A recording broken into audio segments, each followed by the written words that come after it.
Hi, welcome back to Guessagaingaming, and today I'm gonna just play a little bit of a game, or introduce a bit of a game that's, again, it's another game that's not generally the sort of game I do on this channel, but it's a game I've been playing myself, and it's called Code Vein, and it's absolutely not the normal kind of game I play myself, but it's a game I was interested in for quite a while. I kind of thought about whether I should get it or not.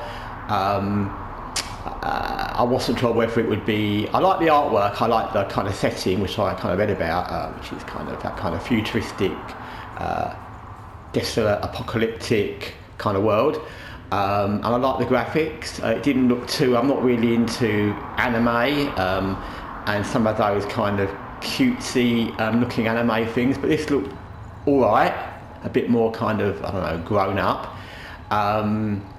And I wasn't sure about the fact it's a kind of fighting game, because I'm not generally super good at those. But I decided to go for it in a sale, on a PlayStation sale, and so far I kind of like it. It's different, which I expect it to be, but not in a bad way. It was quite easy to get into. Actually, there's a trial version on PlayStation Store that you can use, and I used that first, and I think I trialled about 4 games. One was Scarlet Nexus, which is another Japanesey anime kind of thing, similar kind of setting to this, and what was the other one? I can't remember. It was about 3, and the other ones I didn't really click with me at all, for various reasons, but this one I kind of got into quickly. It was kind of easy to follow from the way it starts, how you do it, although it seems complicated when I think about it. It actually wasn't, so that's obviously a good part of the game that they explained it well. So you've got this character. This is my character, which you create yourself. They do actually end up wearing a mask through most of the game, so facial creation isn't that important, but you can create the character, and the hair and the colour, and there's quite a lot of things you can change with colour variations and eyes and all this kind of thing. So it's good character creation. And then the thing that's, I don't know if it's unique, but it's different in this game to other games I've played, is you get the usual things, which is different items. There you go, we've got a few different bits and pieces. That's clothing, those are weapons. Different abilities, which is again not unusual, but the thing that's unusual in this game, which is linked to the title really, Code Vein, is you kind of have a special blood type, and we're unique. Of course, you're always unique if you're in a game. We're unique, and we can use any blood type, and the different blood types enable you to play as different styles of characters. So, for example, at the moment I'm a caster. It says at the top there, blood code caster. And you can play as a berserker or an Astria. You can see all these quite a lot of different ones, and I've not played them all. There you go, there's another one. Tells you what all the different stats, all the different things are: hunter, fighter, and there's a few that are more complicated. I'm not going to try and explain them all, but it tells you there. Well balanced for combat, fragile. There's all the different bits about them, but you have to learn. You'll need to, just like with any game, when you play different characters, different types, you have to learn how to play them. Even in something like Dragon Age, if you're playing a rogue as an archer or a rogue as a knife wielding character, you have to learn how to do those differently, and that's just the same character with different weapons. So in that sense it's not that different, but you can swap between these things, which is the difference. You can literally just pick a different thing, and now I'm a fighter, and I can swap to that. So you can just literally swap to something different. I won't stay as a fighter, because the things you've got set up with your special abilities and your weapons will be akin to the character you are. But you can literally swap, and if I wanted to, I could swap my type of character to any of those. I think I've got 8 so far, and there's others you unlock all the time. And you would then equip the right abilities and the right weapons for that character. So it's interesting like that. I like that. That's a different thing. I like the artwork, that the world looks good. I've had no problems with bugs, crashes or anything like that. You do die in this, and when you die you lose all the things you've picked up, especially this thing you need to level up, and You can save your game here at this thing called a mistle. I don't know how you say that anyway. And there you can level up or do other things. If it says level up there, you can see haze is the thing you pick up, where it says 0. That's the thing you pick up where you can use it to level up and boost abilities and things.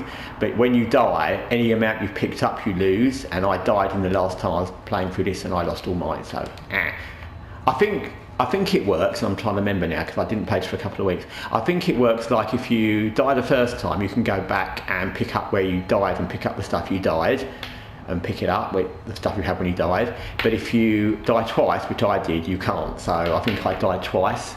But that's not bad because this is quite a hard game, and I've got quite a way into it.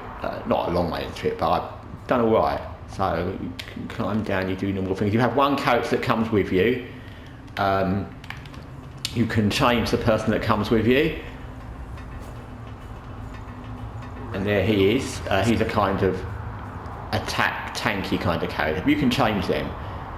So I'll just show you a little bit of combat. I won't do a lot, because that's not the point of this video. So there's somebody.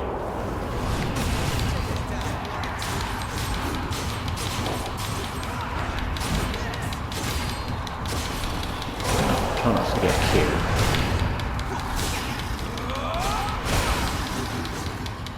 And you can see the character varieties are quite nice. You pick up this. Okay, that's one fight down. Pick up something we can use. These bits and pieces. You pick up a lot of random weapons that are no use, but you can get rid of those later on. But so that's how combat works. There's quite a lot of variety of enemies. I wasn't doing what I really need to do. You can see my health bar on the left, because I'm a caster in this, so really I should be standing back and firing spells at people, but just to show you physical combat, I did that. There's a base that you get to after the kind of first part of the mission, which acts as a kind of hub, which you have in all these kind of games, but is akin to a trainer and a shop and other teammates or people, and then you can pick up missions there. So that works a bit like lots and lots and lots of games. But the world looks good. It is. It's not what I'd call open world. It's a kind of linear open world. You can see from the top map in the corner, all those little speckly white dots, it traces where you've already been, and I've been up and down here quite a lot, so that's what that is. But it's a kind of linear open world. You can't just go anywhere you want, you have to kind of follow the path, but that's not bad. There's all these things that you need to kill. They're kind of like undead. You can see they're not very, and you can never tell if they're actually dead, because you walk past them and they look dead, and some of them are dead and some of them aren't. Like that one's dead and that one isn't, and you get used to that after you've played it a while. So sometimes it's best to go up to things and kill them a little bit to make sure they're dead, because what you really don't want to do is run past stuff, find the ones in front are killing you, and then find the ones behind are killing you too. But the combat flow is nice, and like I said, I'm not playing this like I should for my character build, because I'm playing this I'm just doing this as a random fighter rather than a caster. But you get the general idea. So the graphics are good, the world looks nice, the characters look nice, the combat is good, I like that. You've got a huge variety of different types of character you can be, and like I said, you can completely swap out which you want to be, even during a mission. I can swap out now and just become a fighter or a Prometheus or a hunter or whatever I want it to be. So that's very unique to this game. There's probably other games like it, but as far as I've played in games, this is the first game I've played that has that facet. So you don't need to respec your character, you can just have other characters with different specs, and all you need to do is remember to equip new stuff that's appropriate for that build. So yeah, it's a game I've liked. It's not an easy game, I wouldn't say. I've got killed quite a few times, and I've lost stuff, but I've done okay. I've got quite a lot of different characters or abilities that I can use already. I've picked up new stuff, and I've enjoyed it. It's different, and different's always good. Different, it's like lots of games. It's like I've been playing Rage 2 recently, again, that's a really good game I enjoy. I wouldn't want every game to be like that, because it's a very much just a shooting game where nothing else really matters, but that on its own for one game is fine. This again, this linear kind of world building combat, anime based kind of style game. I think they call it kind of Dark Soulsy, but I've not really played Dark Souls, so I can't comment on that, but I get what they kind of mean. I know what that's meant to be, so yeah. But it's a good game if you want something a bit different, and it is difficult, but it's not impossible. And like I said, often on this channel, if I can do it, then anyone can do it, because I'm not the greatest person, especially in these kind of quick fighting moving games, but I've done all right. And I think the last time I got killed in this, it was literally, I was on the last bit of enemy I was fighting, and I just ran out of lives and couldn't get away in time. But yeah, anyway, so that's Code Vein. Like I said, it's not a game I intend to particularly cover on this channel, other than just making this kind of Code Vein one-off video. But again, if I play it and I find other interesting things in the game or something I want to talk about, then I probably will. So anyway, that's Code Vein. Thanks for watching Guessagaingaming. Until next time, take care.